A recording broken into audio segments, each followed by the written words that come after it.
जय हिंद बच्चों, कैसे हैं आप सभी। बच्चों, आज हम हल करने वाले हैं कक्षा 10 प्रश्नावली 1.2 का प्रश्न क्रमांक 1। प्रश्न है, निम्न संख्याओं को अभाज्य गुणनखंडों के रूप में लिखे। यहाँ पर 5 संख्याएं दी गई हैं और इन्हें हमें अभाज्य गुणनखंड के रूप में लिखना है। देखिए, अभाज्य गुणनखंड क्या होते हैं? कोई भी भाज्य संख्या है, ठीक है। यदि कोई भी भाज्य संख्या है तो वो अभाज्य गुणनखंडों के रूप में लिखी जा सकती है। अभाज्य गुणनखंड दी गई संख्याओं को छोटे छोटे भागों में बांट दिया जाता है, या आप ये कह सकते हैं कि किसी संख्या को छोटी छोटी संख्याओं के गुणनफल के रूप में लिखना उसके अभाज्य गुणनखंड कहलाते हैं। और जितनी भी भाज्य संख्याएं हैं उन सभी को हम अभाज्य गुणनखंडों के रूप में लिख सकते हैं। चलिए तो शुरू करते हैं। सबसे पहली संख्या हमें दी गई है 140, तो 140 के हम अभाज्य गुणनखंड निकालते हैं। इसके पहले की कक्षाओं में भी आपने अभाज्य गुणनखंड निकाले होंगे। तो यहाँ पर देखिए 140 में 2 का भाग जाएगा, कितनी बार जाएगा? 70 बार जाएगा। इसके बाद 70 में भी 2 का भाग जाएगा, कितनी बार जाएगा? 35 बार जाएगा। अब 35 जो है वो 2 से विभाजित नहीं है, क्योंकि यहाँ पर इकाई अंक जो है 5 आ गया, तो ये 5 से विभाजित हो जाएगी। 5 7 35, तो यहाँ पर 7 एकम 7, क्योंकि 7 तो अभाज्य संख्या है। तो यहाँ पर अगर हम बात करें 140 के अभाज्य गुणनखंड के रूप में लिखने की, तो यहाँ पर 140 के अभाज्य गुणनखंड के अभाज्य गुणनखंड क्या हो जाएंगे? जो ये संख्याएं हमें प्राप्त हुई हैं यही इसके अभाज्य गुणनखंड है, तो इसको हम गुणनफल के रूप में लिखेंगे। 2 गुणा 2, देखिए 2 बार 2 आया है, फिर गुणा 5 गुणा 7 और लास्ट में गुणा 1। जो यहाँ पर 1 आया इसको आप लिखें या फिर ना लिखें एक ही बात है। इसको कुछ लोग लिखते भी हैं और नहीं लिखते, क्योंकि इसका लिखना और ना लिखना समान ही है। अर्थात कभी कभी बहुत से अभाज्य गुणनखंड जब हम महत्तम समावर्तक निकालते हैं तो कुछ संख्याओं में गुणा 1 लिखना जरूरी हो जाता है, क्योंकि बहुत सी ऐसी संख्याएं हैं जिनका महत्तम समावर्तक 1 प्राप्त होता है। तो ऐसी स्थिति में ये गुणा 1 लिखना जरूरी हो जाता है। अब देखिए दूसरी संख्या हमारी क्या थी? दूसरी संख्या हमारी है 156। अब देखिए 156 में इकाई का अंक 6 है, अर्थात ये 2 से विभाजित हो जाएगा। 2 7 14 और 2 8 16। अब यहाँ पर 78 आ गया, तो 78 में इकाई का अंक 8 है, मतलब ये भी 2 से विभाजित हो जाएगा। 2 3 6, 2 इनाम 18। अब आ गया 39। अब 39 भाई किससे विभाजित होता है? तो 3 और 9, यानी कि ये किससे विभाजित हो रहा है? 3 से विभाजित हो रहा है। 3 एकम 3 और 3 त्रिका 9, कितना आ गया? 13। अब जैसा कि 13 अभाज्य संख्या है, अर्थात ये किसी भी संख्या से विभाजित नहीं होगी, तो यहाँ पर 13 एकम 13। तो यहाँ पर हम क्या लिखेंगे? 156 के अभाज्य गुणनखंड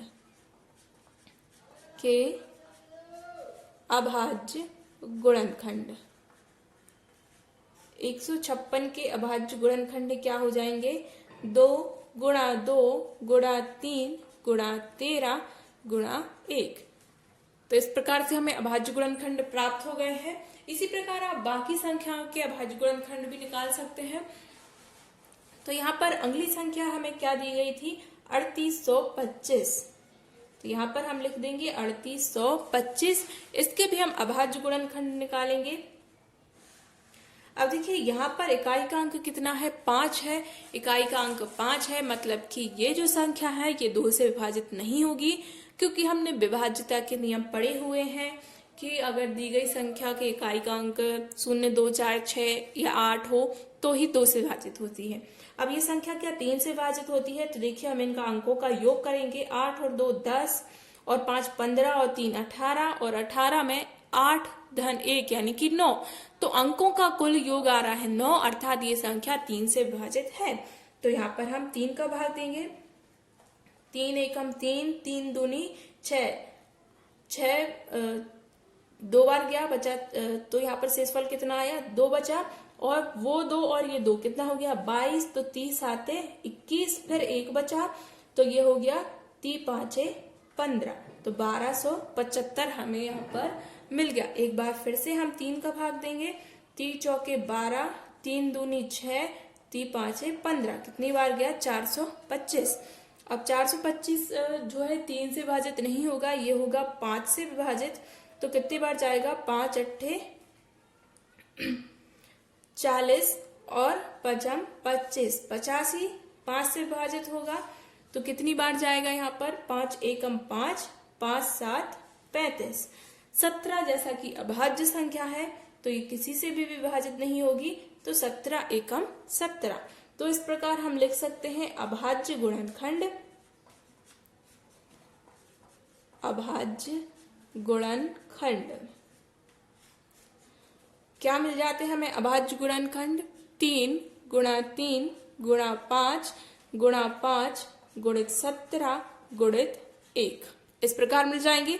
फ्रेंड्स आप इसको इस प्रकार भी लिख सकते हैं वर्ग के रूप में। यहाँ आप लिख सकते हैं 3 का वर्ग गुणा 5 का वर्ग गुणा 17 गुणा 1। दोनों ही रूप सही हैं, आप किसी भी रूप में यहाँ पर लिख सकते हैं। अगला है हमारा, अगली संख्या है, एक मैं आपको संख्या जो लास्ट वाली संख्या है वो आपको होमवर्क के रूप में देने वाली हूं, तो आप उसको सॉल्व कीजिए और जो है बताइए हमें कमेंट करके कि आपका आंसर मिला या नहीं। यहाँ पर देखिए 5005, 5005 में भाग जाएगा सीधा सीधा 5 का, तो ये कितनी बार जाएगा 1001, ठीक है। 5 एकम 5, शून्य के शून्य शून्य और 5 एकम 5। अब जो 1001 है ये विभाजित होगी कितने से, 7 से, ठीक है। तो 7 एकम 7 कितना बचा 3, तो 7 चौके 28 और फिर बचा 2, 7 तिरी 21। अब ये भाई किससे विभाजित होगी, ये होगी हमारी 11 से विभाजित। तो 11 एकम 11 और 11 तिया 33 और 13 किसी से विभाजित नहीं होती। तो इस प्रकार हमें जो अभाज्य गुणनखंड है वो प्राप्त हो गए हैं, अभाज्य गुणनखंड। अभाज्य गुणनखंड आपको क्या मिल गए हैं, अभाज्य गुणनखंड मिल गए हैं 5 गुणा 7 गुणा 11 गुणा 13 गुणा 1।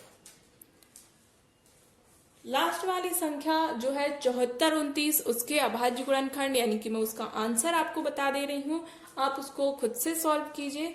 74 29 जो है ये सीधा सीधा 17 से विभाजित होगा, तो इसका आंसर आएगा 17 गुणा 19 गुणा 23।